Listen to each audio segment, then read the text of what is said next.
necesidades ajenas no sienten mi pena. Nadie nos dará gobierno, majestad. Las necesidades ajenas no sienten mi pena. Allá donde no había, no solicito permiso para la vida. Soy rica en esperanzas y de reto no me niego. Le daré vista hasta el más ciego. Soy rica en esperanzas y de reto no me niego. Estoy aquí, estoy aquí. Y de reto no me niego. Estoy aquí, estoy aquí.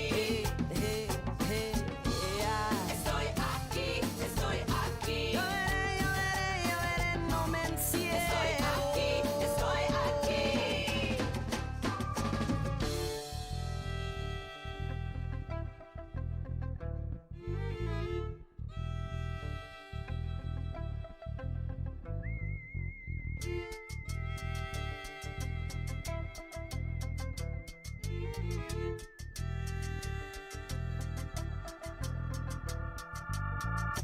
Conocí, siempre hay manera. No más necesito un terrenito, una parcela. Hay bastantes, sobran ejidos robados y prestados. El vivo sigue de pie, no como el muerto acostado. Ay, esas cumbres, cómo brillan, llamando la atención. A través del mundo aumentan los hogares de la mina y carbón. Allá donde no había, no solicito permiso para la vida. Soy rica en esperanzas y de reto no me niego.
pillow people.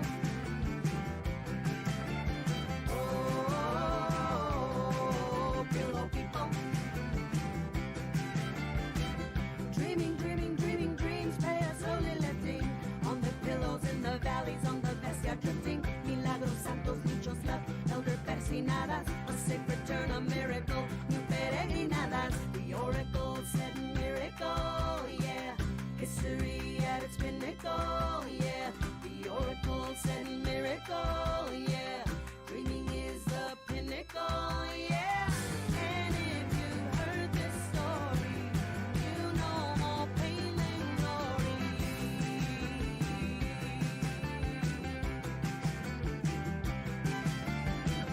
And if you've heard this story, you know more pain than glory. Oh, yellow people. Oh, yellow people. Oh, yellow people. Oh, yellow people. Yeah.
Pillow people. Oh, pillow people. Oh, pillow people. Oh, pillow people. Yeah.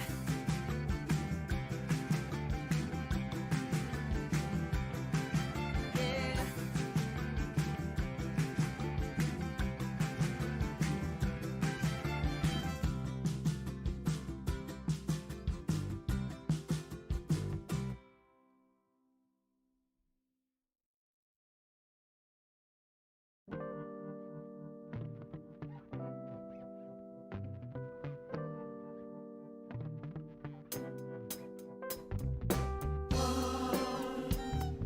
Witness one life, one people, one fight. Ooh, oh, oh, oh.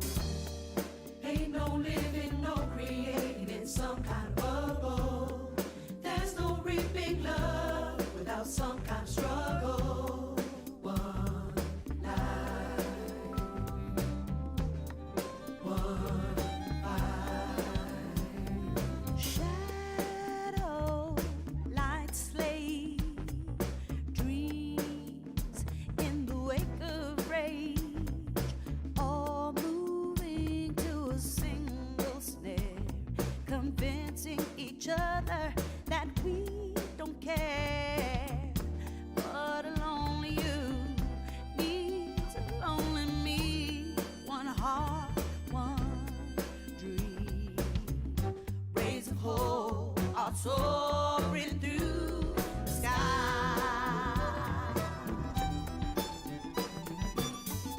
Bright light of day, easy night.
Welcome to Trek Table, your Sunday weekly podcast holding Trek space for Black, Indigenous, Brown, women of color, queer or otherwise, and our allies. Hey, I'm your host, Dayla, and today I'm holding Trek space for the fly who say let's fly, aka Captain Michael Burnham and all those women of color leaders who are finally getting to sit and stand and embody in that leadership chair. Hello, I am your co host Claudia, and today I am holding Trek Space for the joyful beginning of a journey. Hi, I'm your co host Maya, and I'm holding Trek Space for our international Trek fans who've suddenly been separated from the Federation and not able to watch season 4 with all of us. I'm really sad about that.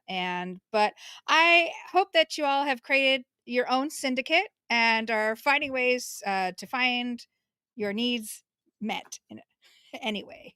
So, welcome.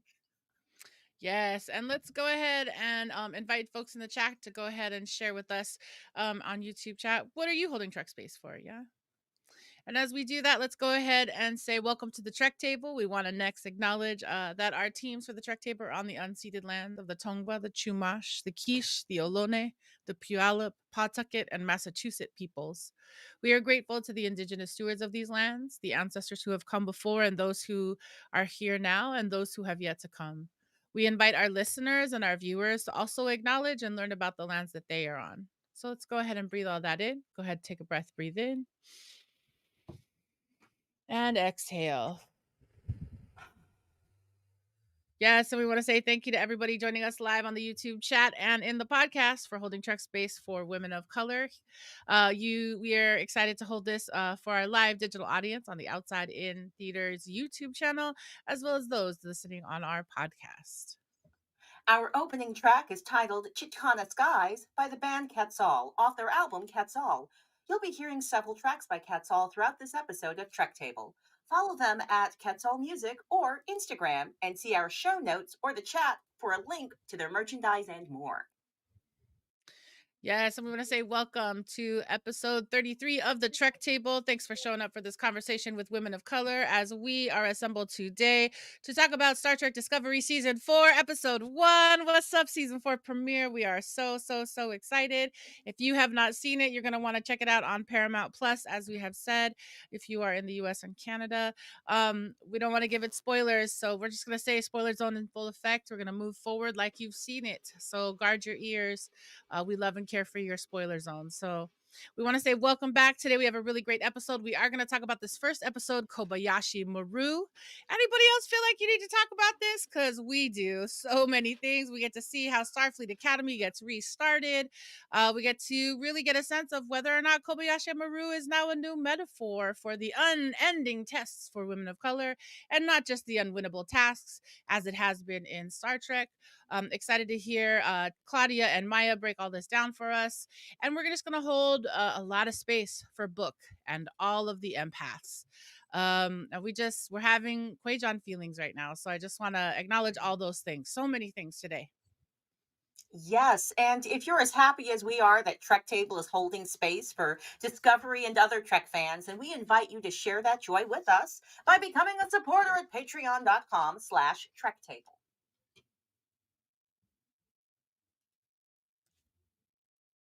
And we are also very glad you're joining this by walk Trek conversation. Hello and welcome. So that we can build with each other, how do you enter this conversation? As a Star Trek fan, are you Star Trek curious? Are you a newbie, an OG Trekkie? Star Trekking family, Star Trekking femme, Star Trek zaddy, Trek baby? Let us know in the chat.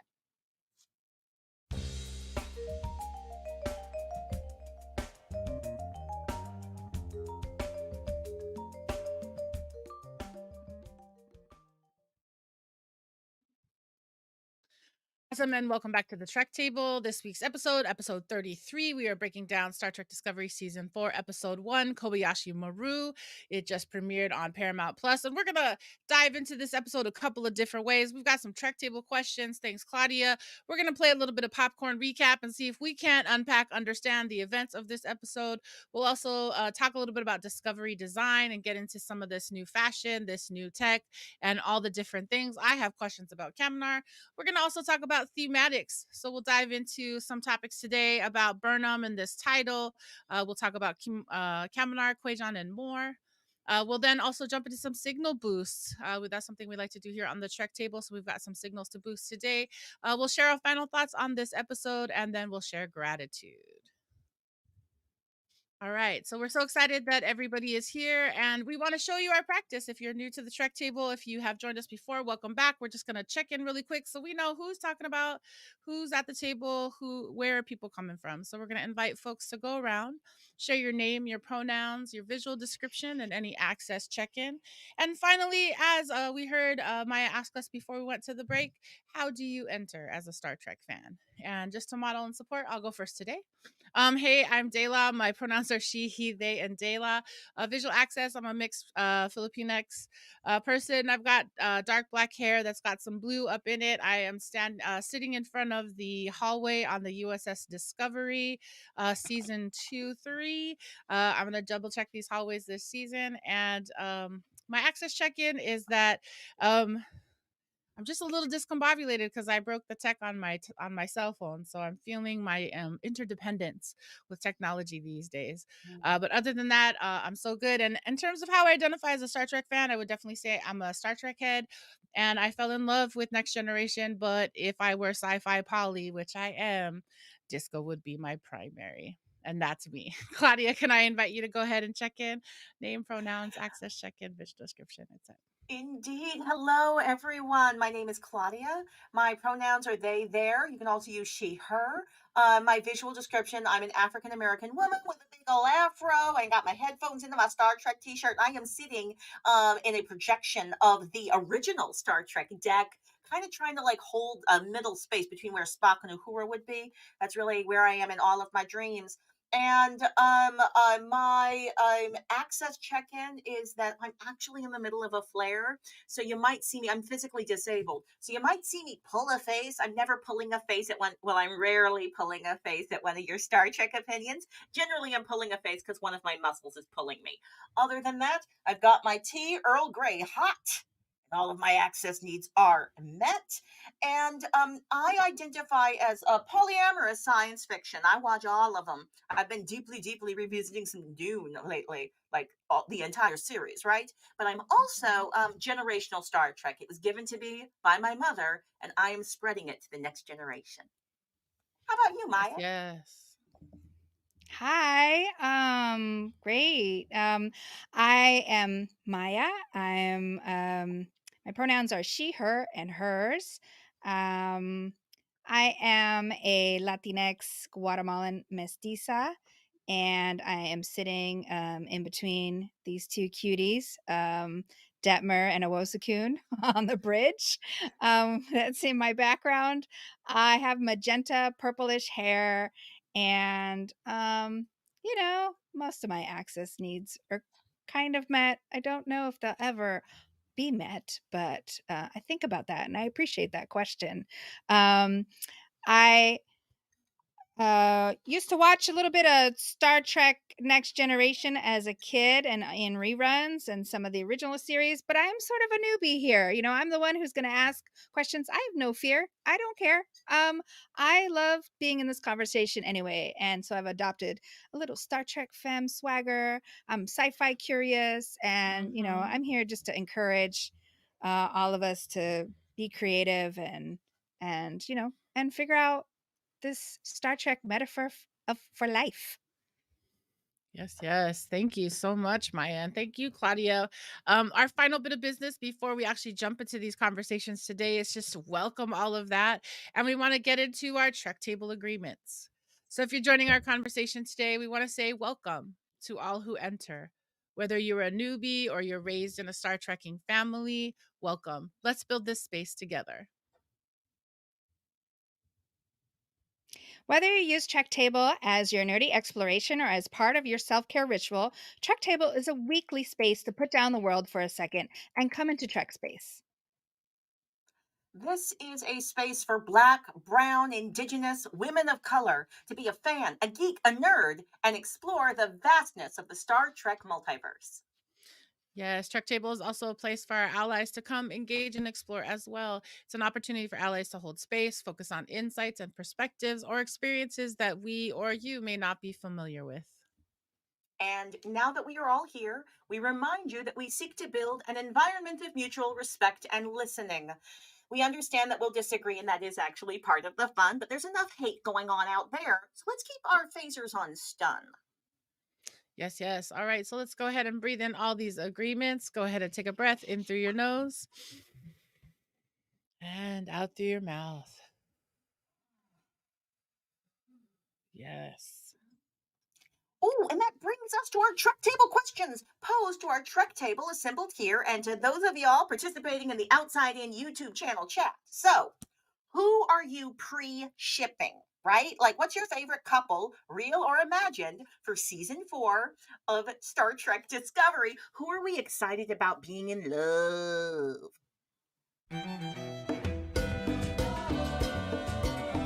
Mira que regresa el maldito. Viene con las manos llenitas de piedra que no quiere arrojar. Welcome back. So I'm here with Trek Table question number 1, the most fundamental and important question. Who are you pre-shipping? Who between season 3 and season 4 were you dreaming about falling in love? Or who did you see in this first episode and go, oh, I'm going to be imagining y'all being together? Who are you pre-shipping, y'all? I'm excited to find out. Let me start with you, Maya. Who are you pre-shipping? I need another party on this in this season. I don't know if they're gonna get it or some holodeck fun.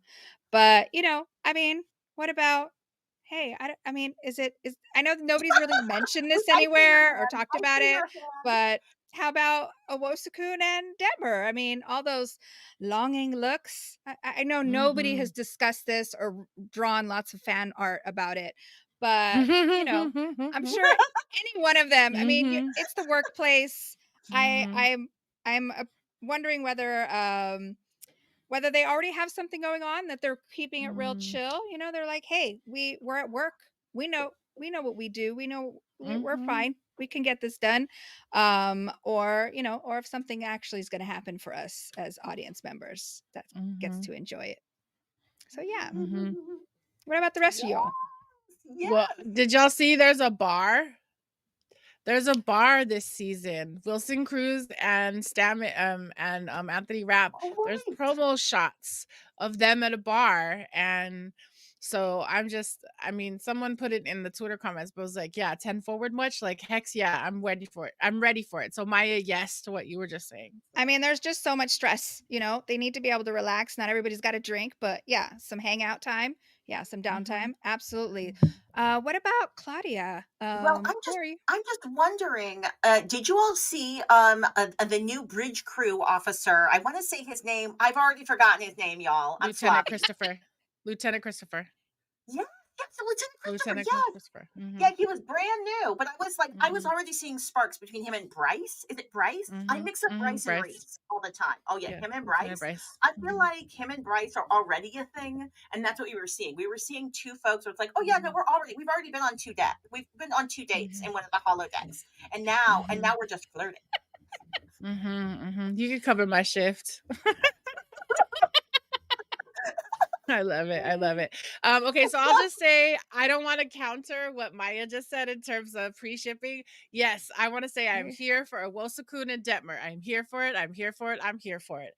If it doesn't happen, I am here for Reno and a Wosakun because they fixed that dot 23 at the end of season 3. There was like some smiles, and I don't know. Do they each need a gearhead to just kind of like say, hey, boo, pass the the 3188 wrench? Like, how do you I don't know. So I'm excited about that. That's what I would put out there. Ooh, I love that. And also, I wouldn't be mad. Like, why not both? Why not have it? Why can't we have all the drama? That would be fabulous. I would not be mad at all of those plot points. From our audience, we have Maya Millslow. Hello, Maya Mama, in the audience. Hi, Maya Mama. Pre-shipping for a next Sapio friend partner for Tilly. Yes. You know, Tilly has had to Mm. travel all the way to the future and has lost two like really deep fundamental connections that she made in those previous seasons. She now I don't know how time works in the mushroom universe, so maybe her friend who is a being in the mushroom universe could Mhm. actually reconnect with her far, far in the future. We don't know, but we want some love for Mm. Tilly. Tilly, Mhm. let me it's we have Satterfield in the audience being like Tilly's going to cause an interspecies incident. And we also have someone in the audience saying they Yes. would love to see a Saru love story. Yes. Well, he and Just President Tarina, right, from Navarre, she's coming back. They said, yeah, "I want to they send you were like longing looks across the space miles." yeah, they I were mean, like and really there's always like mild. they could have intellectual crushes too as well. I think that's Mhm. super healthy and fun. I mean, you Yeah. know. Mhm. Oh well, I am so Yes. delighted to see if we see some new loves. We also have characters we have not met yet that are definitely going to come, and they're going to be giving us some wonderful love drama. Thank you for indulging me in a conversation about pre-shipping. We haven't even gotten enough to really ship stuff, but we're already there. And that was Trek Table question number one.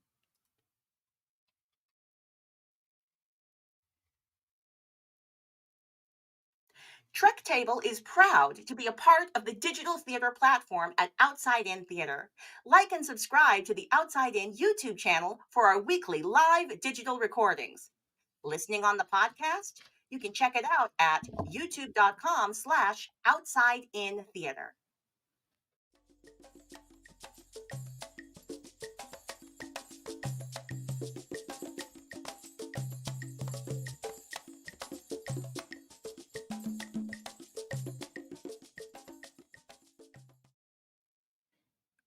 And with that song, Matanzas by Quetzal, we know it's time for popcorn recap.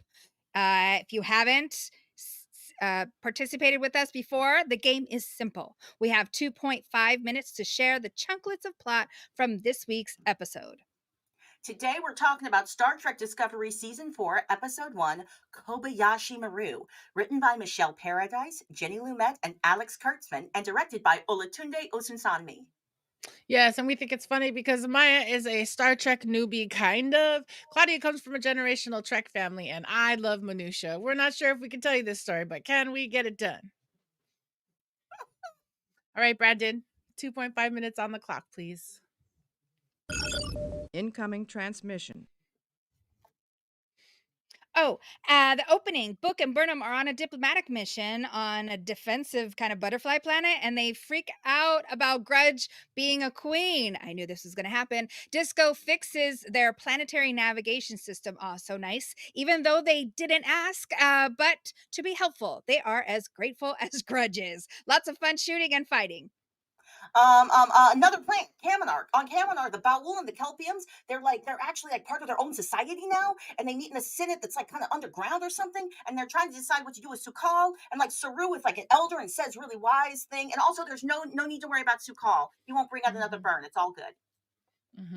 And then meanwhile, Book is like, I'm gonna go to Quajon, and you're gonna be all right as you do this speechy thing, Michael. Yes, and Michael does the speech to celebrate the reopening of the Starfleet Academy, not so much into the new president of the Federation. Ooh, Politicians. and we also see Admiral Vance finally reconnected with his wife and child. Yay! And the bridge crew, they're all thriving. They're so happy. But Tilly looks a little like not unhappy, but like not happy. What's up? What's up, Mhm. Tilly?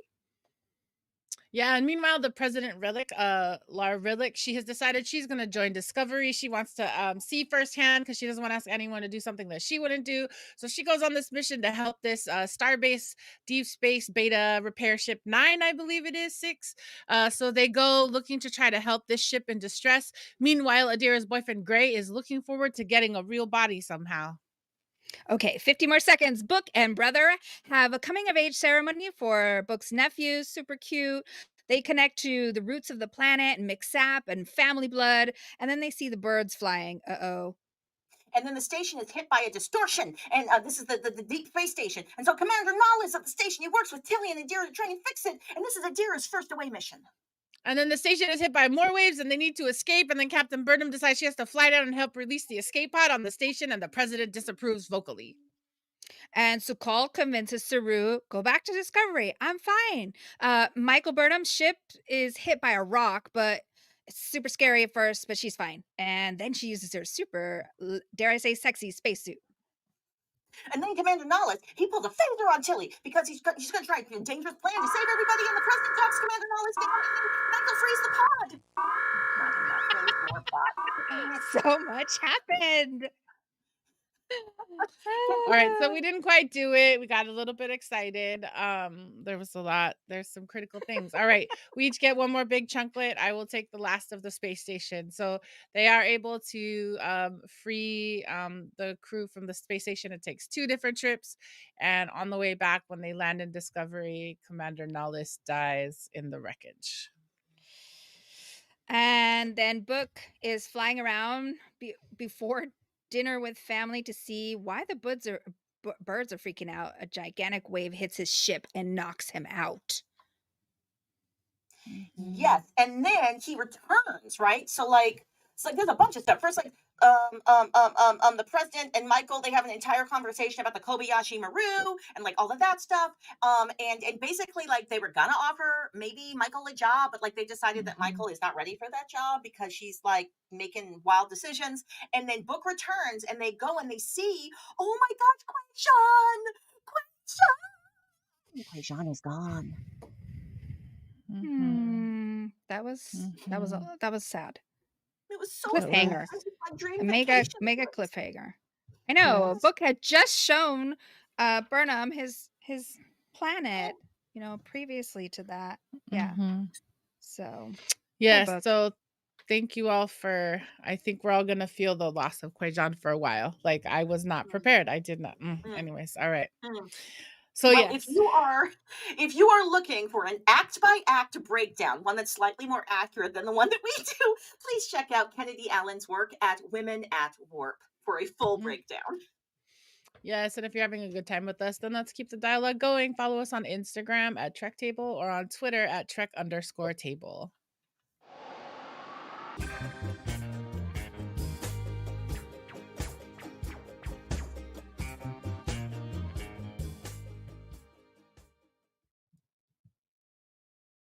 Welcome back and welcome to Discovery Design, where we're going to dish on some of these design elements giving us all this drama. So I have a few topics, but I also invite you all just to, join with your own.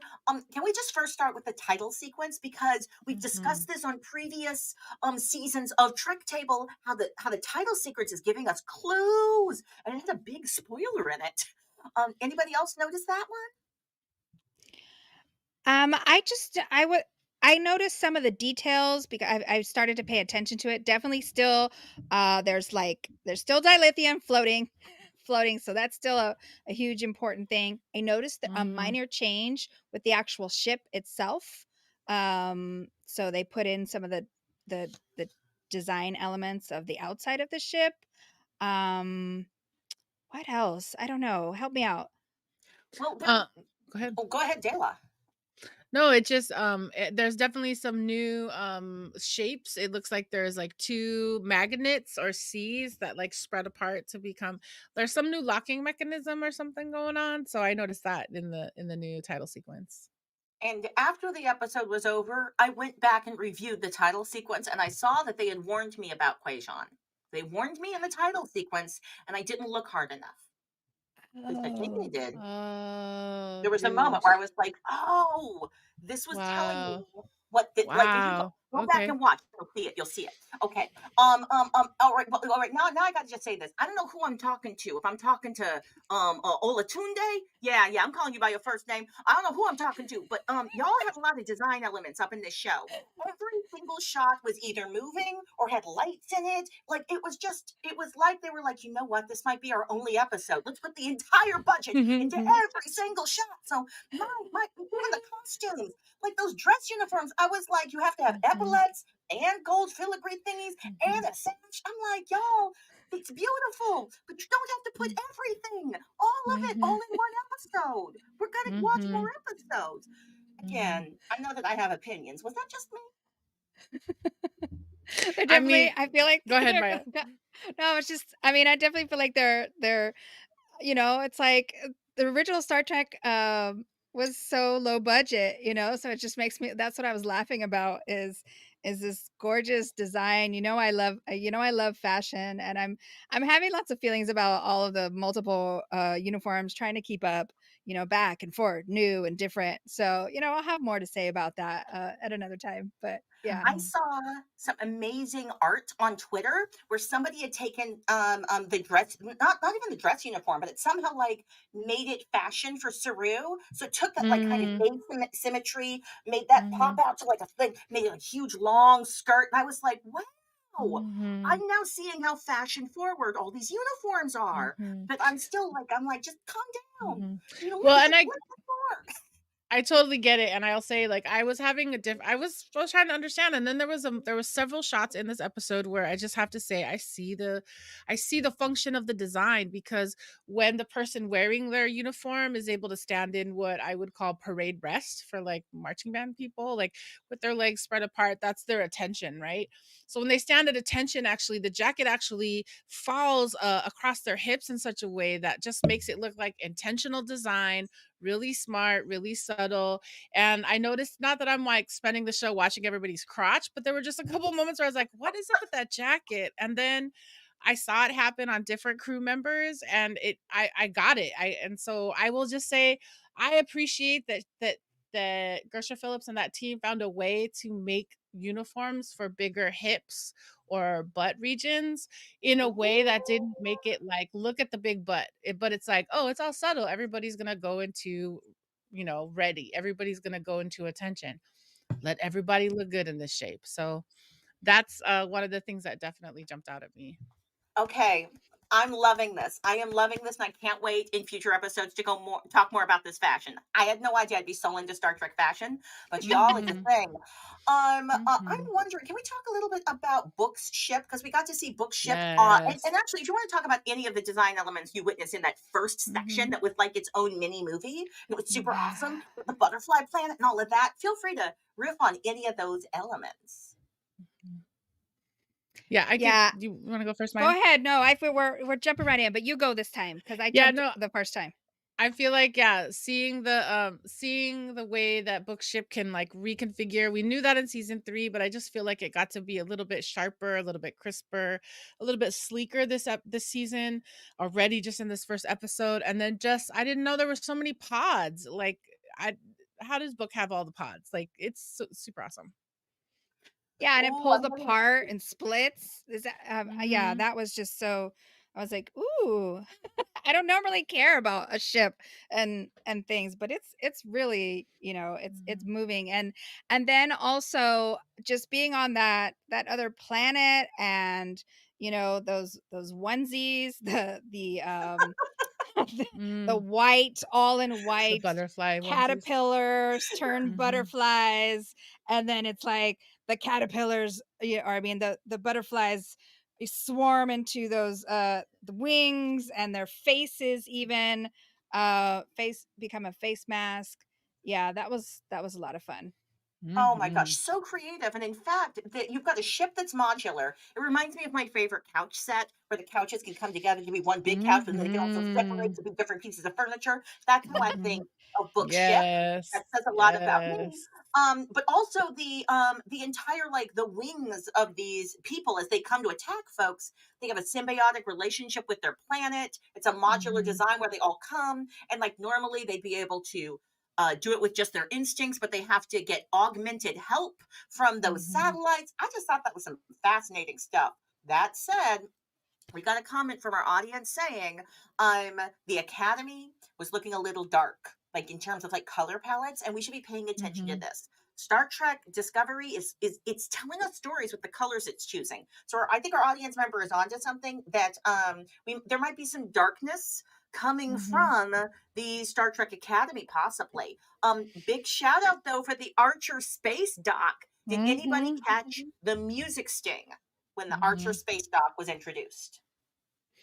Yeah, definitely. I will say I am not up on my Enterprise watching, but as soon as I heard that theme, I've watched enough in the Star Trek fanverse to know themes, and I immediately was like, Archer. Oh, that must be Captain Archer from Enterprise. So even for somebody who didn't exactly know the Easter egg, it resonated for me definitely.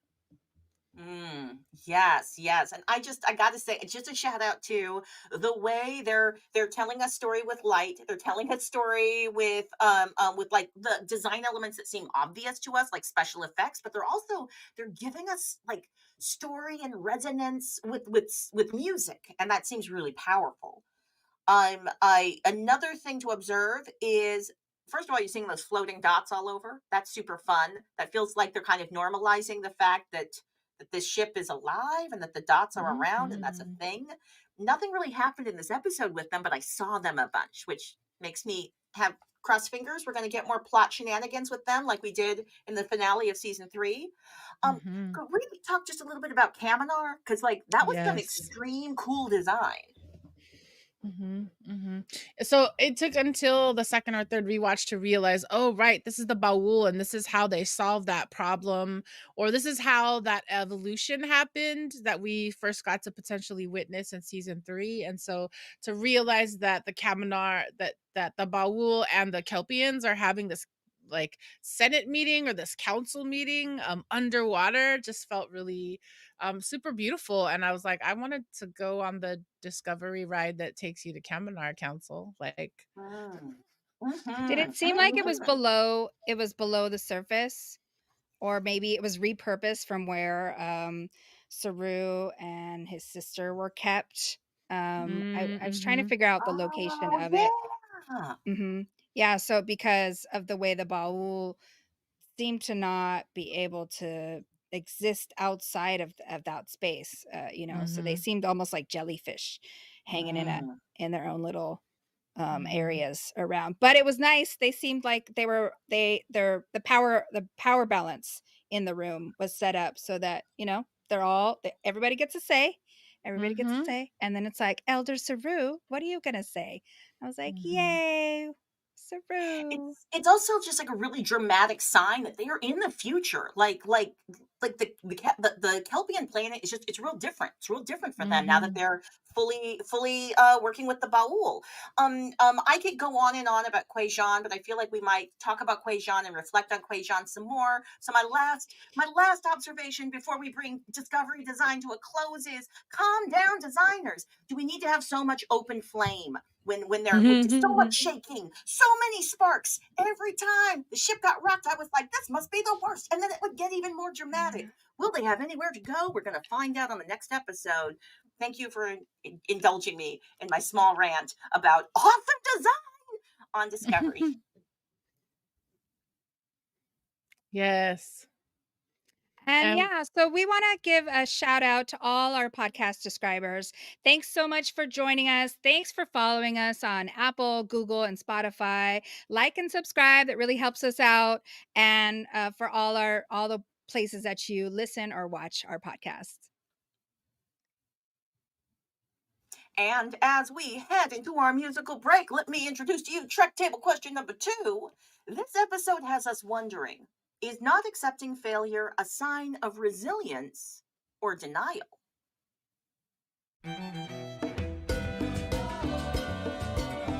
Mira que regresa el maldito. Viene con las manos llenitas de piedra que no quiere arrojar. Welcome back to the Trek Table podcast with Trek Table question number 2. And this is one that is reflecting really deeply on Kobayashi Maru. Is not accepting failure a sign of resilience or of denial? Dayla, Mhm. I'm going to start with you because I know that you've got some opinions about the president, and those might taint or color. They might color your opinions, but I want to hear Mhm. everything. What do you think? Mhm. Thank you so much. Denial or resilience? I mean, I've been thinking about how it's not even about accepting failure because I think some of the conversation in this episode is Book as well as the president trying to talk to Burnham about this accepting of failure. Burnham did not fail this mission. The mission had to be achieved in a different way. So maybe processing the potential impact of the things I think would be how I would address this. So I know I'm not really answering. I have to say that the not accepting of failure, it's a resiliency practice. And so it's easier to be in resiliency around failure when it doesn't have people's lives at stake. So I'll also Hmm. acknowledge that. I'm realizing that I always do this. I give us these juicy questions and then I don't think about them until we're having our conversation on air. So you're always getting like my freshest take, possibly not my best take, but my freshest one. And I'm realizing that in my practice, I value failure. Failure is Mm, the thing that you use to learn. So failure isn't a thing to be avoided. And in fact, when you're mm, doing a process, I rarely will do that thing where it's like, oh, stop the process because we don't think it's going to reach an ideal perfection. So we should stop investing resources in it. I go, let's continue the process. So the next time we repeat it, we'll have all of the learnings that we need. But yeah, I'm just mhm, realizing I love failure. I think failure is mhm, productive. What do you think, Maya?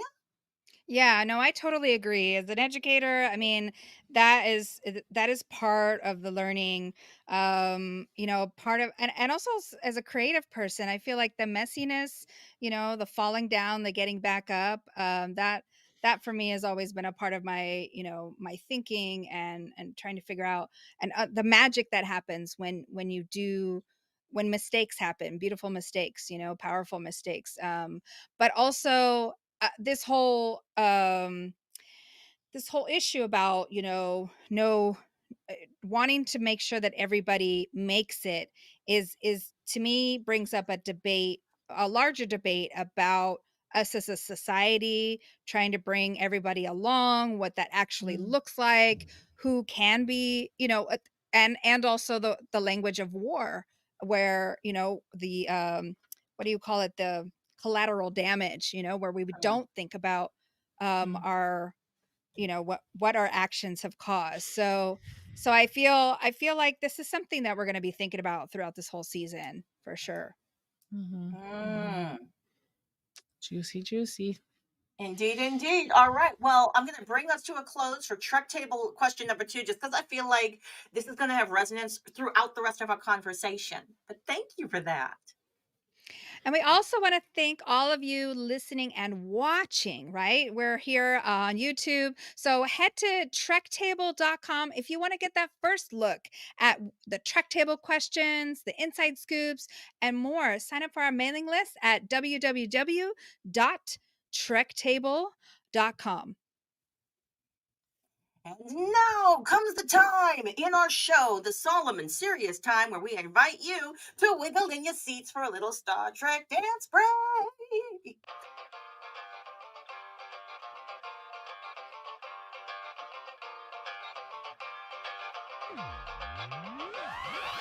A shift, a move, a surge, we feel and manifest.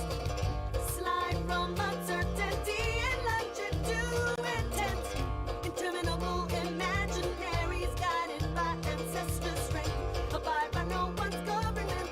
We blow into the left more. We see more. Whose life is this for?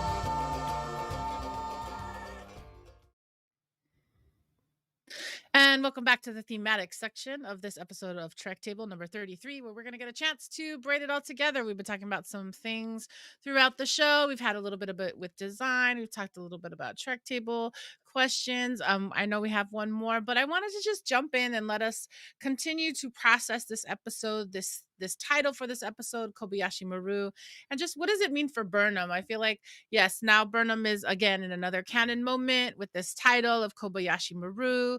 And it's always been about a no-win situation, but it seems that it's a little bit more in this instance. Claudia, I wonder, you have thoughts about this? Where are you at with Burnham and her Kobayashi Maru?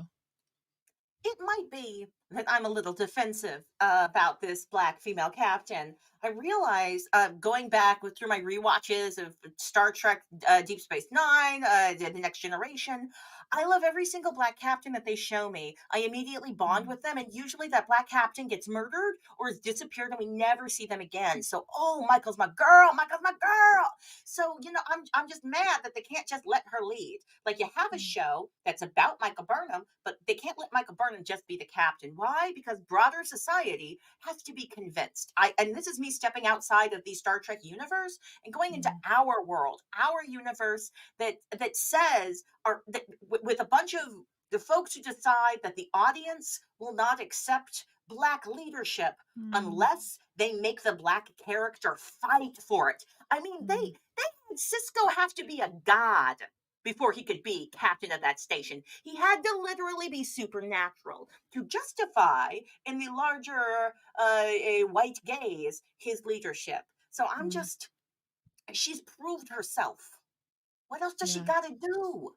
yeah, That's my yeah. opinion. Thank you. Word, Maya, thoughts here about Kobayashi Maru, Burnham, the leadership test that she's in right now? It's super, I first learned about that in the J.J. Abrams movies. So that's my background understanding about that. And we have like the Kirk kind of captain who's like, I'm gonna break the these kinds of rules and always go on the outside, whereas there are other kinds of captains who are a little bit more thoughtful. She seems to be like a kind of a mixture of those, right? That Mm-hmm. she believes in the structure to a degree, and then she pushes back constantly, and she's always been a leader all throughout this. She's been a budding leader, she's been on a journey, she's had her leadership questioned, and she'll probably have her leadership continue to be questioned, right? Because that's part of it seems like this journey that we've been on for the last 3 seasons. um but yeah, I think that that that they're not full they're Book has a little bit of moment where he's kind of like just he's not questioning her. He's trying to be like, "Hey, does it always got to be this way or that way?" Mm-hmm. So I think those questions are valid at the same Mm-hmm. time, right? Mm-hmm. Absolutely 100% agree with Claudia about that. About It's like, do we question others, white men or other Mm-hmm. people who have been in those positions in the same way? Do we let them mess up? Do we let them fall, challenge the system in different ways? And also, Mm-hmm. what is Michael Burnham working from? What is the thing that she brings, and what are the things that she still needs to learn? Yeah, and I mean, I appreciate this conversation. I'm gonna use it as a transition to get into President Relic, but I mean, I did appreciate at the Starfleet Academy Open that we get the president saying, this so much of this would not be possible without you, Captain Burnham, and your crew. And I thought it was a good transition to talk about crew, but even in just hearing this, it's like, yeah, Relic again says to her, you have this compunction to try to take on and responsibility hoard how to keep people safe in your world. And I'm like, have you not seen that she's using that reaction for good? Have we not seen that Burnham, yeah, part of me is like, I did wonder, are we getting the Kirk moment where we get the rebellious captain? And in the J.J. Abrams verse, I'm waiting for, some Beastie Boys song to come up as Burnham's like flying down the highway with Book in the back of the ship on the butterfly planet. Like, are we here again? So I just want to say, like, I'm given, we're always going to I'm always going to give Discovery a wide margin of grace. I really want to see what happens.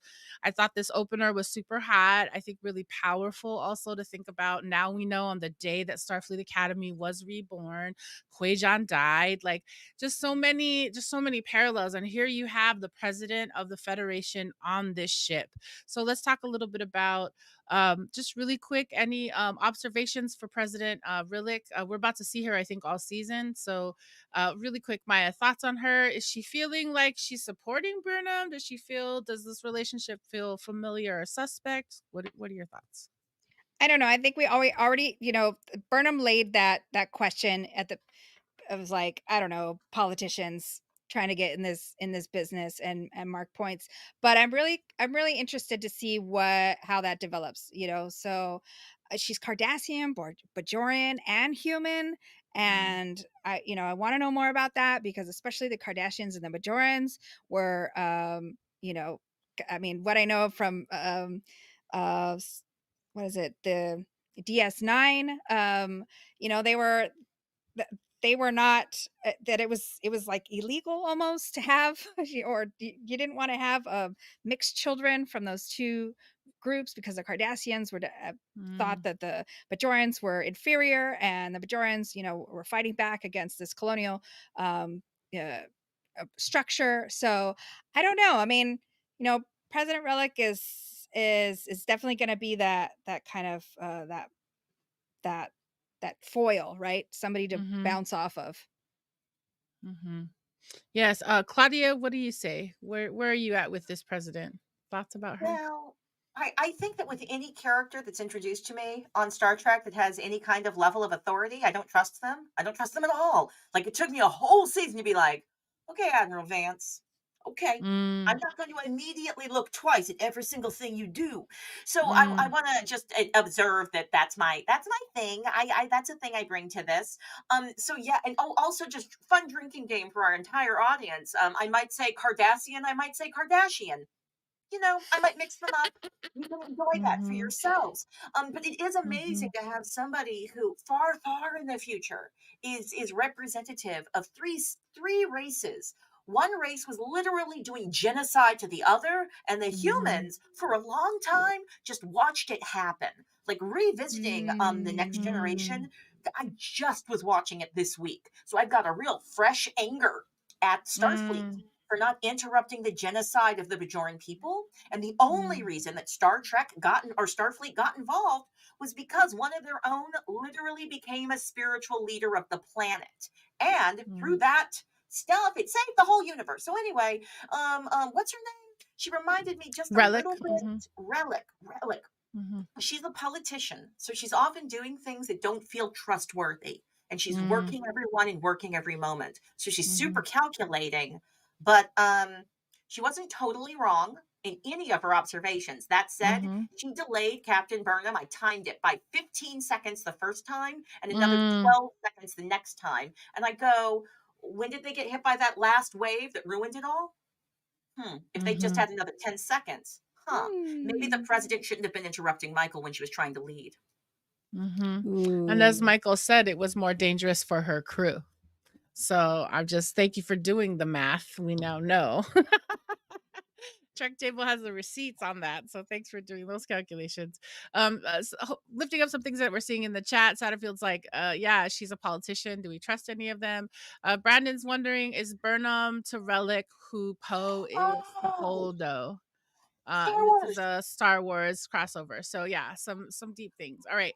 Um, I want to acknowledge that we're in the last topic of thematics. We're winding down in this topic, and it's the twin moments of Kaminar and Kwejan, and just what happened in this episode. We're seeing Kaminar kind of fulfill its full potential.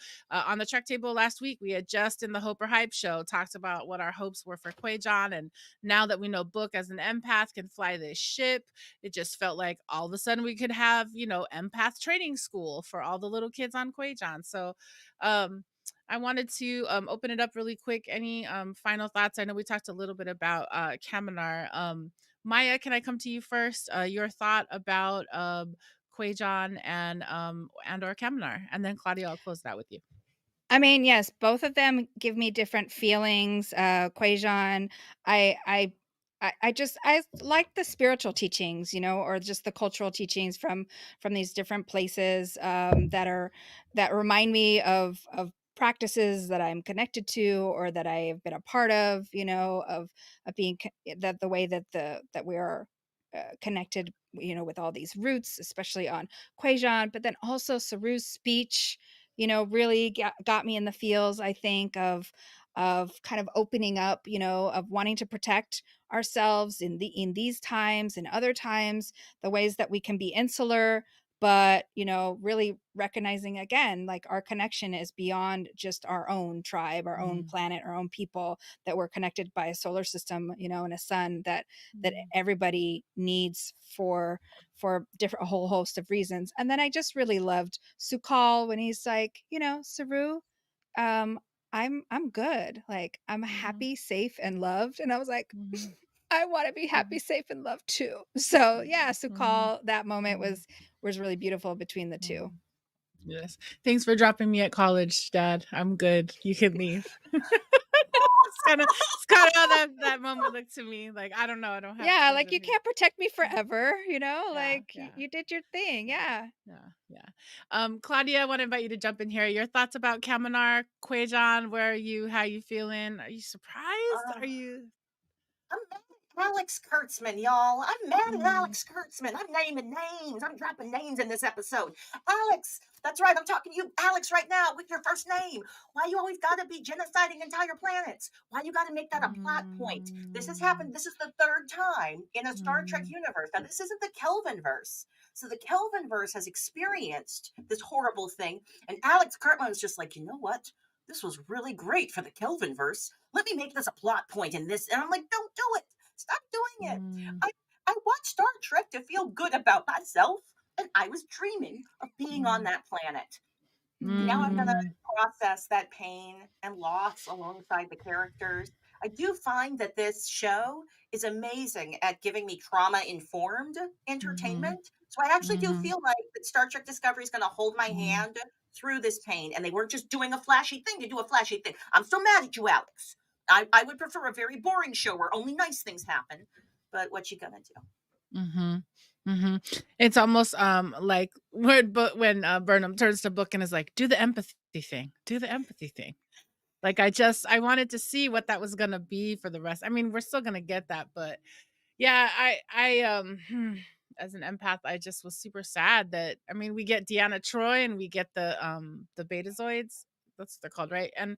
And so it's just like I was excited about having this what we at this point knew to be a much more man of color centered empathic world where we were watching Book and his brother have this life ceremony. I love that Book got to touch the root of the tree that then touches the whole planet. And so just again our interconnectedness, our interweaving. And so just feeling that celebration and then just now yeah, I'm just wondering, like, does Book wish he never reconnect? Like I'm sure he was happy, just all the loss he's processing, all the loss. So, and then just honoring that we live in times where lots of people are honoring loss, processing loss all the time. So again, Star Trek Discovery takes us to places that I think a lot of folks are really hovering in right now, and yeah, Claudia, I want to hold space for we want to see, and I think that's a awesome soft challenge to Alex Kurtzman. Like, can we not genocide any more planets? Can that not be the go-to plot for those writers' rooms? Even can we ask writers for that too? Like, not, and then just to lovingly say, like, yeah, I think in these in our new Star Trek love, like, yeah, what is the new way as we see this new cadre of Star Trek shows? We see what's happening with disco, and people have called it empathy porn. We're curious to see what happens with Whoa. all the things. Oh, did you have not heard that? So yes, I've been No. on a tangent, but we talked about it. We've talked about it, I think, for season one about some people feel like disco is empathy porn, and I'm like, we don't get all the empathy we need, but yeah, I'm gonna I have some mean, empathy. I know, like, Go ahead. last week I mentioned in my hype that, that it was like, Grey's Anatomy. It's not Grey's Anatomy is something I've watched somewhat, and sometimes I can't take all the emotions in it. So maybe that was part of, Mm, but it's also not, it's a mhm. different type of storytelling, and I don't know. I mean, drama is what makes good storytelling. So I'm here for Yes. drama, and loss is a really human thing, and media, can either help or hinder some of that. So it's not always Mm, just about like, yes, the planet exploded. My hope is that some people got off the planet. We didn't get to mm, see the minutes before and after. mm, Um, Eh, but but yeah, that's going to shape like the people mhm, being separated from their homelands in violent mhm, ways is going to shape the politics of the future. So mhm. so that's a Mm. real Yeah, metaphor.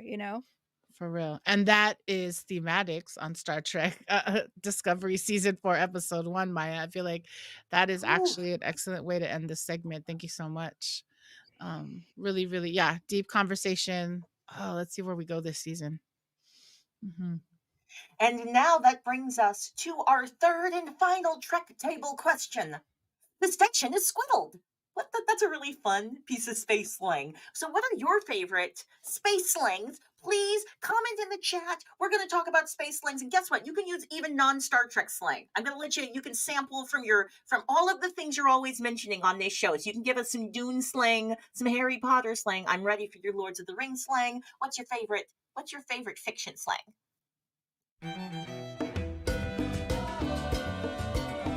Mira que regresa el maldito. Viene con las manos llenitas de piedra que no quiere arrojar. Welcome back to Trek Table question number 3. The station is squiddled. Squiddled is a fun piece of Star Trek slang that's kind of naughty, right? So I'm wondering, what are your favorite pieces of space slang? Dela is someone who has said out loud that you are a polyamorous sci-fi lover. I figure you might have some space slangs to share with Mhm. us. Like I said, Star Trek or non is okay. Mhm. I mean, in terms of Star Trek, I love so much of what I think of in terms of our culture right now is space slang, like beam me up Scotty and you know, um, you know, engage, just the way that we use it. But I will say in a non Star Trek world, one of my favorites is it certainly has to be the word frel from Farscape, and how Oh, yeah, Frelling. you don't want to, things are frelled up. So yeah. So I would say frel is probably my other piece of, And and then I was just like, I mean, I do like space slang from Star Wars, but I'm not in that mind right now. I'm just like so in mhm. my Star Trek world. So yeah, beam me up, Scotty, engage. I'm really loving being able to say let's fly. Like, ugh. And then I love that also on this episode, Tilly says, isn't it so lucky other people don't have to put up with space time shenanigans? So yeah, I'm up for space time shenanigans from Tilly and Burnham. Yes. Mhm, You mhm, just get out of my head, Dela, because my space slang was a synonym, I guess, for your space slang, and I am pulling from Battlestar Galactica, the reboot, where they were always mm, saying frack all the time. Like, that's all mhm, fracked up. You gotta get the frackin', frickin' a frack, frack. And I was like, that's really good. And it's entered into my vocabulary. So sometimes I will say something's all fracked up. I lost mhm, Frel, though. Frel is mhm, fun. That's a lot of mhm, fun. Also, do you mhm, remember oh gosh, they were always using like these cool like Chinese kind of sounding mhm. sounds. Oh, and What's your Firefly. yeah, I was yeah. like, "Oh, Firefly, yes, there are some winners." Any of our friends in the chat got Firefly slang or any more Farscape slang? I'm here for it. And then is there like different slang? I mean, I haven't seen Enterprise as a series yet, so I was like, is there a special slang on Enterprise? Because I mean, I know words enter the Star Trek vocabulary and the Star Trek lexicon when we get like the Borg became a thing, right? Or Zahia was a thing from Star Trek Discovery. So I'm curious if there's any words that we've learned in Enterprise. I'm realizing though that this is I just had a Star Trek epiphany, everyone, and it's this. This is why I have been so annoyed when I hear a real Star Trek or Star Trek's a weird swear word, a real swear word that we use in our world on Star Trek. It makes me mad and upset. It Mhm, bothers me when they did it on Picard. I did several Twitter rants being like, "What's up with that? That's weird and wrong, and why even Admiral dropping Mm, swears like that?" But also, mhm, why does this exist in that universe? And I'm realizing it's because I want them to say frell, I want them to say frack, I mm, want them to indicate that mhm, swear words had some kind of linguistic movement. Yeah. mhm, mhm, mhm. Hey Yes, Maya, do you see yes. anything in the chat? Yeah, we also had that Satterfield was also going to say frack, so um, wasn't going to Yeah. say grok, but I don't know where that one's from. Oh, grok, stranger from a strange land. Oh, wait a Mhm. second. Grok, to understand something. I didn't realize that was a sci-fi slang. Oh, Mm, yes. And then I mean, I don't know. Like I know that I should know more and I probably even use more just from cartoons, to everything. But yeah, there's just so many kind of quotable actual words and then made up words. I want to come back to this at some point. Amazing. Well, definitely, I will invite us to. I mean, I feel like there's always different Star Trek questions every single week, but we can revisit a couple. Like, I enjoyed the shipping question. We might return to that one too. But that brings us to a close for our Trek Table questions for this Trek Table episode number 33. mhm.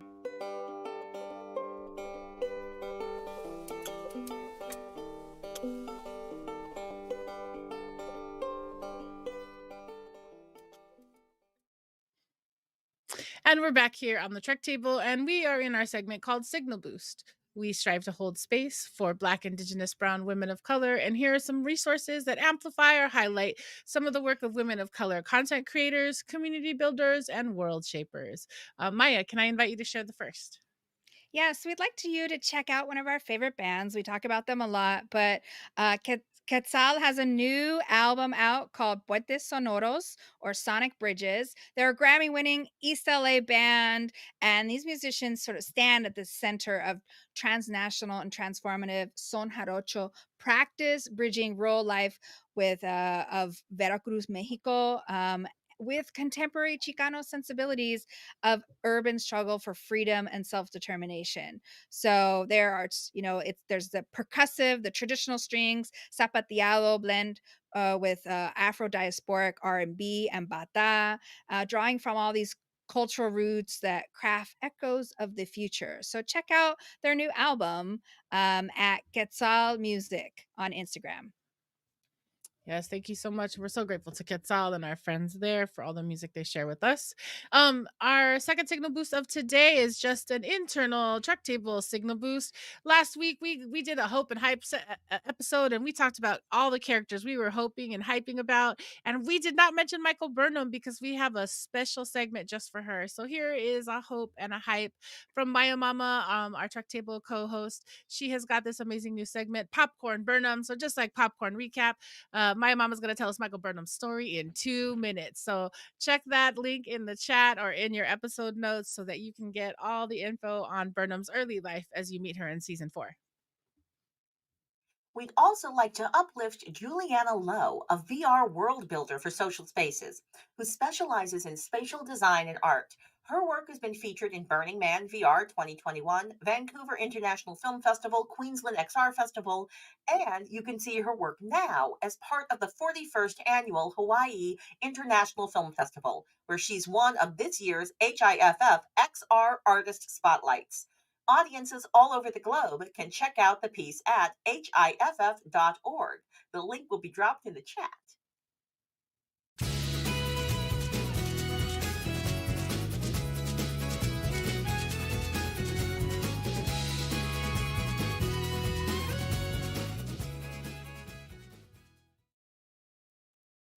And we want to say thank you so much for all of you joining us today for this 33rd episode of the Trek Table as we unpack season 4, episode 1 of Star Trek Discovery, the Kobayashi Maru. And as is the case at the end of every episode, we ask our team to go and share one final thought. Today, I'm going to ask Maya, can you go first? Your final thought for this episode. Oh, so many thoughts, but I'm going to try to hone them down.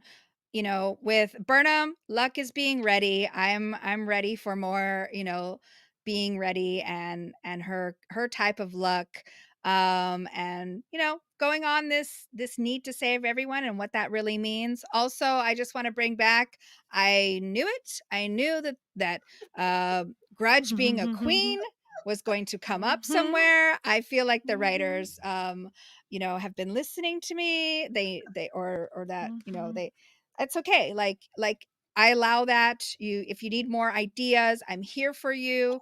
But yes, the Felis Catus Domesticus, monarch queen, is not a captive as far as we know. If she seems pretty free, and I hope we get to see and hear more from her. With her, just her looks, and she's got looks, and she's thick. And then also just science, man. I feel like that's going to be an issue, to pay attention to. This second edition spore drive. So all of that. I don't know. It's Science is great. Science is good. It helps us keep, scientific questions are good to ask. And I'm glad that they have kept us safe and able to, come back together. But also, science has, in the wrong hands, you know it has a history. There you go. Thank you so much, Maya. Claudia, your final thoughts for season 4, episode 1? Well, I'm deeply, deeply excited about seeing all of season 4 right this minute, and I'm upset that they only give us one episode a week. I would like for them to give me 5 seasons in one day so I can just binge them like I do the Star Trek The Next Generation. I love that they gave me what I thought I wanted, what I was expecting, and they're also twisting stuff. Like I see that they're setting me up for they're writing for a genre savvy audience. They're writing for a Star Trek nerds that watch every episode like 5 times and like to game out what we think is going to happen. I see them writing for us so that we can all have a really enjoyable viewing experience. So I'm not sure what's going to happen next, but I gotta find out. So I can't wait to talk to y'all next week.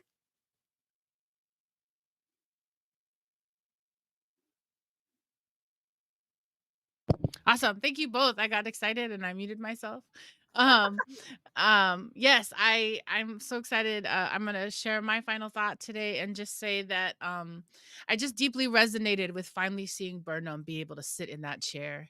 It felt super powerful after 3 seasons of the will she, when is it her turn? Why is she running away? It was super powerful to see her not running away. It was powerful to see her interact with her crew and just hop in that chair and be like, well, isn't that a hell of a thing? And all the different moments that we get from Burnham embodying her captain self. And so today I'm really resonating and thinking about how do we make more space for more people in our world to embody their center and embody their power? Because it was remarkable to see that now the USS Discovery has shields that are so strong they got to extend to the space station they were trying to protect. And so it just feels like another amazing Oh, metaphor for Burnham. She was oh. always going to be that leader who was going to try to share her shield with anybody around. And so I'm so looking forward to us seeing her interact with this crew and be present. And I see also how she's going to have to be there for Book and this huge loss that we felt on Quajon. So those are my final thoughts for this episode, for Star Trek Discovery Season 4, Episode 1, Kobayashi Maru. And we hope that you will join us on November 28th when we talk about season 4, episode 2 of Star Trek Discovery Anomaly, which premieres on November 25th. Thanksgiving Day here in the US. And as always, folks in the US and Canada can catch this and all the episodes of Star Trek Discovery on Paramount Plus. And we're still holding Trek Space for all the fans not in the US and Canada who have to wait till 2022 and cannot see these episodes. We're holding space for you. We're there for you. Yes.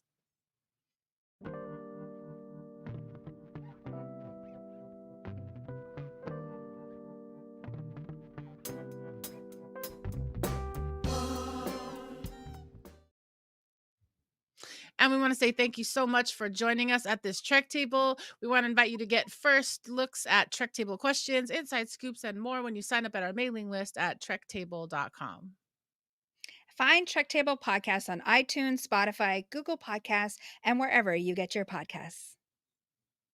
Like and subscribe to this channel so that you can get more Star Trek into your algorithms. And like and subscribe on Instagram at Trek Table, all one word, and on Twitter at TrekTable_table. No, at Yes, Trek_table. Did I say that right? On you just Twitter did. at Trek_table. Yes, that's just a ploy for us to have you say it multiple times. Thank you so much, Maya. All right. And finally, I want to say thank you so much to this Trek Table assembled here today. Thank you all so much for holding down this ritual. Thanks to our friends in the chat. And thanks, of course, to our house band, Kitsal, for this amazing music today and every day.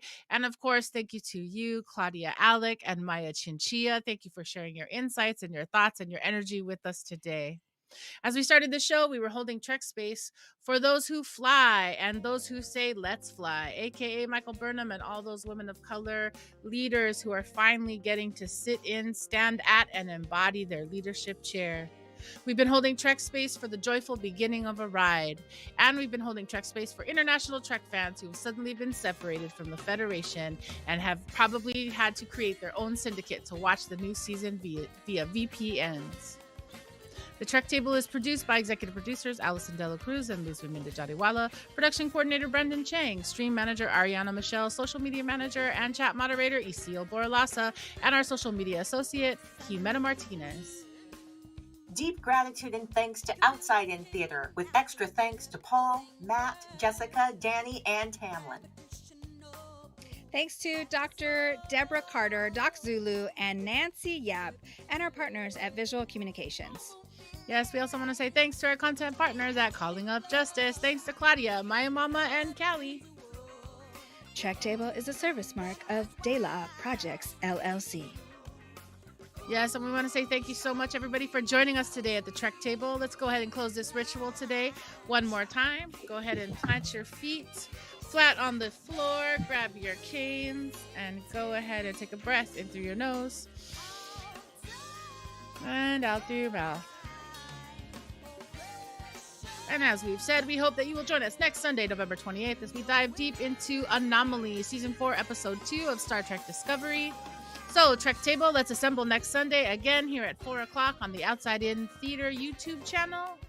We'll be holding Trek space for you until then. Have a great week. See you later.